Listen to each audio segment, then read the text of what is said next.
Readers, reviewers, countrymen, lend us your ears.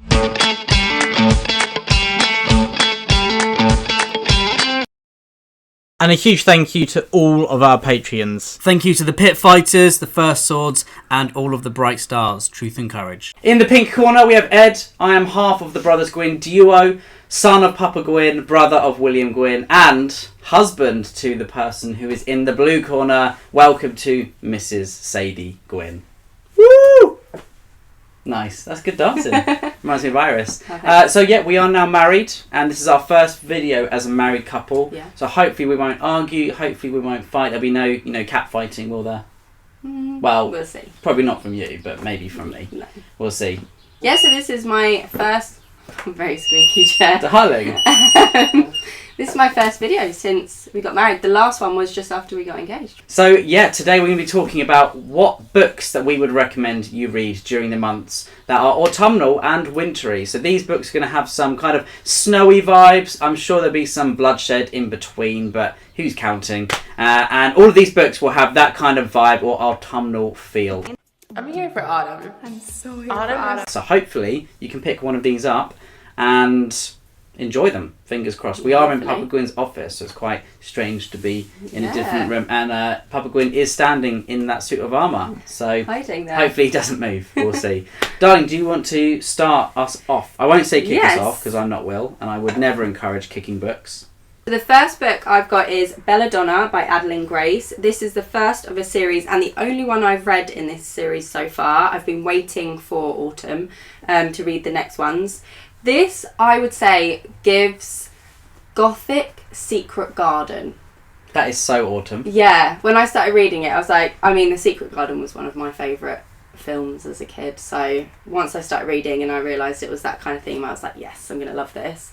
It follows a young girl who, she almost has a kind of relationship with, well, death keeps appearing, but as a character. I mean, it's like terrifying. As well as so it's got some death spooky around vibes her. as well. Yes, so yeah, that's what I guess. It's more like spooky Secret Garden then. And she goes to stay with her family. She's got to go and live with them, but her other guardians have all died as well. So she's going to this family and she wants to solve a mystery there.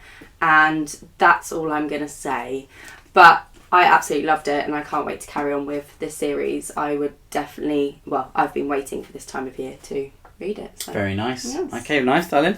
And I have to talk about a channel favourite who is Shauna Lawless. Now, this is the Ghoul Song series. This is era 2, so she's kind of entering her Brandon Sanderson era of having, multiple series in the same world, which is pretty cool. But this is book 4, which is Daughter of the Other World. I definitely recommend starting with Children of Gods and Fighting Men. And there are several novellas that are kind of thrown in between the novels for good measure, and they are absolutely fantastic. But it is very autumnal. It's based in Ireland. The majority of the series is set in Ireland, and to me, Ireland is just a beautiful place, and it screams autumn. It's so green and lush.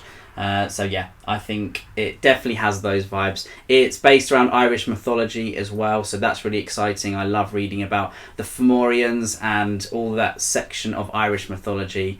So if you're a fantasy lover, then there is enough doses of fantasy in this historical fantasy series that you absolutely love it. I think, we actually met Shauna Lawless yesterday, didn't we, at Butser Farm, and she was talking about how historical fantasy probably isn't the right word for this because it's so seeped in mythology and it feels real to these historical characters, so it's a more of their kind of cultural DNA. It's far more real than the word fantasy suggests, which I really like that. So yeah, Daughter of the Other World, it's amazing that each book is getting better and better. She's going from strength to strength. So, and it's very green, this book. It's very green. It's a lovely but green. I feel like with the trees, that's autumnal, isn't it? Exactly. There's a bit of lovely orange and gold thrown in there for good measure. Beautiful colour. So yeah, pick them up. Sade, I'm going to be badgering her to read these very soon. Yes, I did. Yes. You did. I did get the book. You did get the book. I can't wait to start. And when you get the book, you have to read it because we don't want to be people who just buy books and don't read them, do we? Who would do that? No. The next autumn-winter read I've got is Wuthering Heights by Emily Bronte. We read this January, I think, so it was cold. and wintry, Mm-hmm. and it was the perfect time to read it.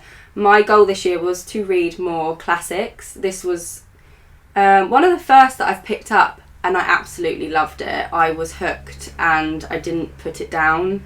I mean, even the cover, it looks a bit it looks a bit snowy, really, doesn't it? That's snowy, misty. It's giving me snowy, misty. Yeah, it is on the moors, isn't it? Yeah, and I feel like that's just screams cold. Yeah. To me, the whole book screamed cold. So the moors just make me think of October. Yes.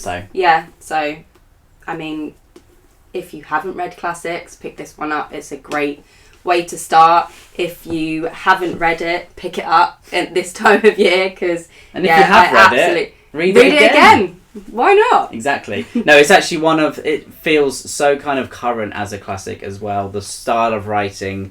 There is a bit of melodrama, but there's not too much that kind of puts you off of the novel. I think the characters are great, and the trailer for the new film didn't really look like the book, did it?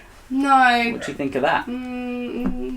I think we'll leave that there. Someone else we actually met yesterday at Butser Farm was Con Iggulden, and this is The Wolf of the Plains, the story of Genghis Khan before he became that almighty ruler who is a household name today. So the reason I'm picking this as an autumn/wintry read for recommendations for you guys is that the setting of the book is so kind of it attacks you with how desolate it is, and it's the story of the Mongolian plains.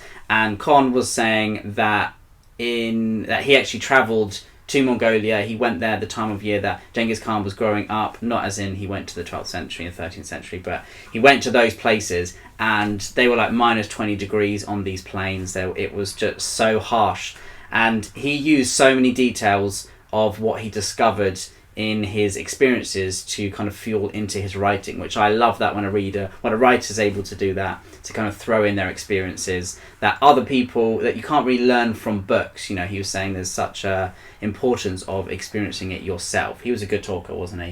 He was a good yapper, I'd definitely say. But this is a great story as well. Genghis Khan is obviously one of those monumental figures, and his story is pretty incredible. It's kind of a rags to riches story, and if you want to read more historical fiction, especially set in such a harsh environment, then this is a book that's going to give you frostbite. You're selling these books to me. Thank you. Well, darling, they're not for sale, I'm afraid, because they're on my shelves. What is mine is ours, actually. Exactly. Because we're married now. So I don't have to sell them. You can just I can borrow them. You can borrow them for a few minutes. It's fine. Thank you. You're so kind. Yeah. My next book is Dissolution by C.J. Sampson. I think something has got to this book. Something's chewed the I think a pages. little dog. Yeah. Little dog. This book is based Henry VIII time, and it's when he is campaigning to, would you say destroy the monasteries of the country. Well, dissolve them. Yeah. And it's historical fiction, it's mystery, it's a lawyer who goes to one of the monasteries to solve a murder with his assistant. And I love reading books about the Tudor times, Henry VIII's wives, and I always choose winter to read these books. Do you know the rhyme to remember about the wives? Who made it? I don't actually know the rhyme. What's the rhyme? Divorced, beheaded, died. Divorced, beheaded, survived. Yeah, that's it. Not a good ratio. You can't ask me that. Why? And me get it wrong. Oh, well. It's happened, I'm sorry. But it's one of those things that, you know, when you're at a quiz or something, yeah, and I get kind of looked at, like, if it's a question like that, like, you're going to know this. Yeah, you should know and it. I've just got it wrong. Yeah, but you know it now. I didn't know it. There you go, you learnt something. I did know it, but I was put on the spot. The brothers very good at putting me on the spot. We're all about kind of, teaching people things, aren't we? You just put me on the spot. I'm really sorry. I did know it, really. I do like to do that, though. Right, carry on. Okay, carry on saying it. So there's murder. There's mystery. There's different twists in it. Yeah. Does it hook you from the beginning? It did hook me. Yeah. It did. And there is more in the series, isn't there? Or I think based it's quite a on big that series. character. Yeah. But what I like about it is it's actually that story is in this book. It's not one of those, like, you need to read the next book to find out what's going on. And so, like, this mystery is figured out in this book. So they're kind of standalone in the same world. Yeah, so it's a bit like if you were reading a crime about a certain detective, isn't it? Yeah. But it's like... But set in a different period. Yeah. Did it feel like there were a lot of like historical details in there, or do you feel like it was kind of more focused on the story? Ooh. I think a bit of both, but I think I was more focused on the story. Okay. You just like a crime, to be fair. I do like a crime. Bit worrying. Crim.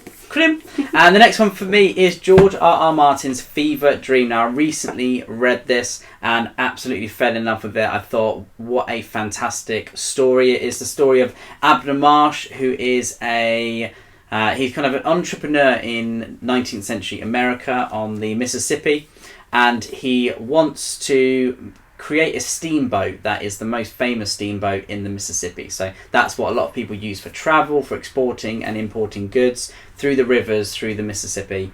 And he finds someone who's going to fund him. But this guy who funds him has a few quirks, and you quickly discover that there is a lot more to him than meets the eye.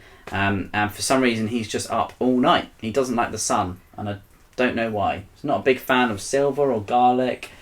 Not really sure, but it's a great story. There are some vampires in this. I think it was just written so well, and considering it's George R.R. Martin, obviously we kind of expect that, but not many people talk about this book compared to A Song of Ice and Fire, which probably, I do agree with. Obviously A Song of Ice and Fire is his magnum opus, but Fever Dream is such a crazy ride, and it very much kind of latches onto Bram Stoker's style of vampires. So it's a very traditional take on vampires, but it's just a very well crafted story that has a lot of twists, a lot of turns.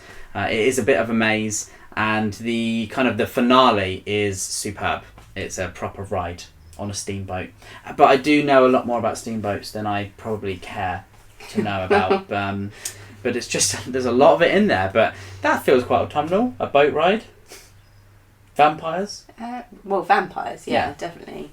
Not sure you. About boats. I think a boat ride's quite autumnal. Oh, it's probably more. Maybe like when it's misty. It's very misty. Yeah. And they've got the circle windows. That screams definitely winter autumnal to me. My next recommendation is Rewitched by Lucy Jane Wood. That's so autumnal. Wood. Wood? Yeah. Okay, you're just trying to make things up now. I think Wood's very autumnal. I'm actually currently reading this, and am I not allowed what do you think of the ending? Am I not allowed to say that? No, you can wreck it. Oh, okay. It is an autumnal recommendation because it's set in autumn. It's about a witch. What would I say? It's very orange. Pumpkins. Autumn. She's not discovering herself. She's what's the word I'm looking for? Reinvigorating her journey. No. Well, it does actually say the word rediscover on. Oh, does it? Yeah, she's rediscovering her magic. Yeah, and so she's becoming. She's rewitched. Nice, I get it. Okay. And she works in a bookshop. Oh, that is so autumnal. She's a witch. That is very wintry. It's just very cosy. It's quite funny as well. There's been witch. laugh out loud moments for me. There's friendship. There's a really cat. Cute characters, lovely characters.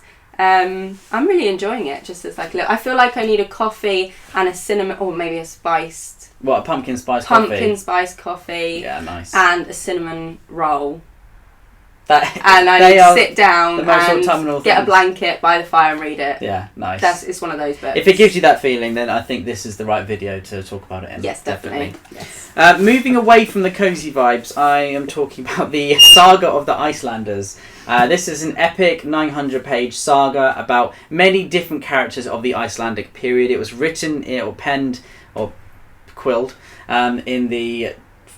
Come on. Help me out. It's a tough crowd today. It was very much written, I believe, in the 13th and the 14th centuries by someone who wasn't a Viking, of course, but he was very much in touch with the stories about these people.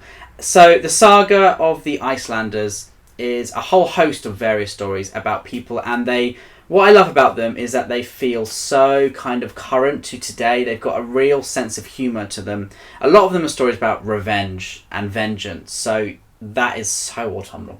Isn't So it? cozy. It's not cozy, but there's a lot of orange and red in this. Okay. Yeah, but the stories are interwoven with this magical feeling. Obviously, like I was mentioning with Shauna Lawless's series, there's a distinction between historical fiction, between fantasy, and then between mythology. And the mythologies to these characters were so imbued in their sense of culture that it's so real to them, and there are elements of those in the stories as well. But what I love is about reading about these people, these characters, about their families, and these are stories that were told around a fire, and they just feel very profound, very important to read, I think, especially in the 21st century. They're full of fun, full of mischief. They're full of at times very serious themes as well. There's a lot of grief and kind of blood debt, and the importance of song and legend and ancestry. So yeah, the Sagas of the Icelanders is an exciting ride. I probably wouldn't say binge read it.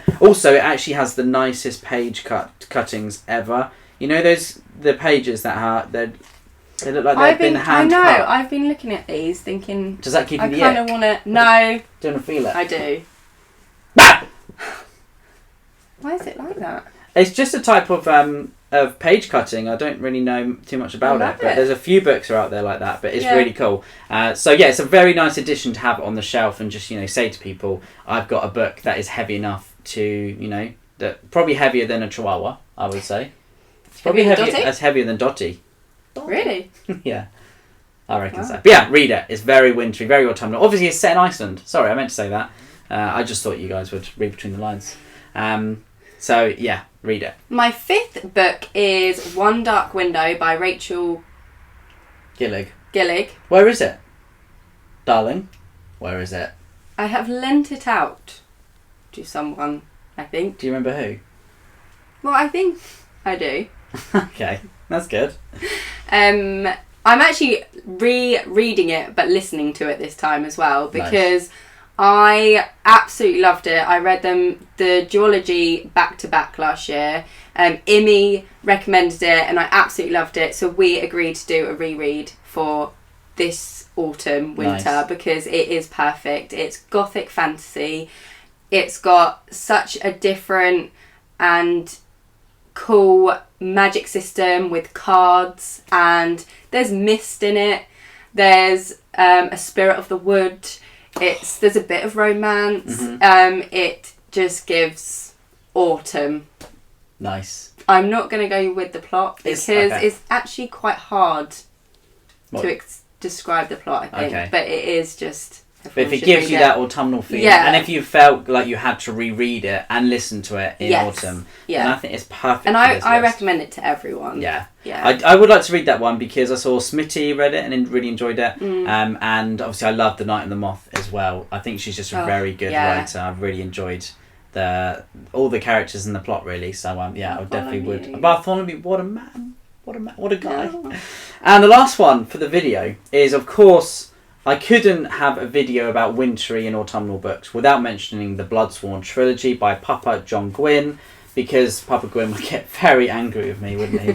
He wouldn't pay me if I didn't mention it. Yeah, he's standing over there.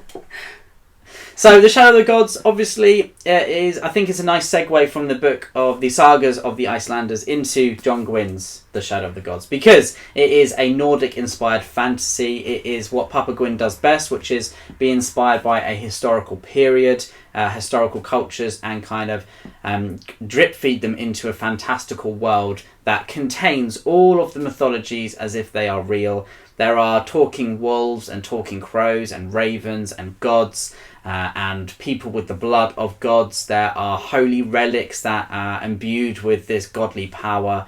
There are prisoners and thralls and Viking longships and shield walls, and there are Viking tooth fairies that really will eat the teeth out of your skull, and there's so much more. There's so many myths in here. There's some great stories. And most importantly, there's a lot of cheese. There's a lot of cheese. There is a character who loves cheese and stories. So I wonder who that's based on. But it's a fantastic series. It's my favourite series of all time. Not just because Papa Gwynne is my dad, but because it feels like it was written for me. It just feels like everything that I want to read in a book is in here. So yeah, go pick it up. We're very proud. I'm sure you've read it anyway if you follow the channel. I'm sure everyone's read it, haven't they, Sadie? And anyway, that is our video about autumn/winter Rex. We'd love to chat with you in the comments below. Let us know what you will be reading / think that we should be reading in autumn/winter. Keep your eyes peeled for another video very soon about what we are hoping to read during the autumnal and wintry months. And in the meantime, stay safe. Truth and courage. Truth and courage from the married couple, Gwen.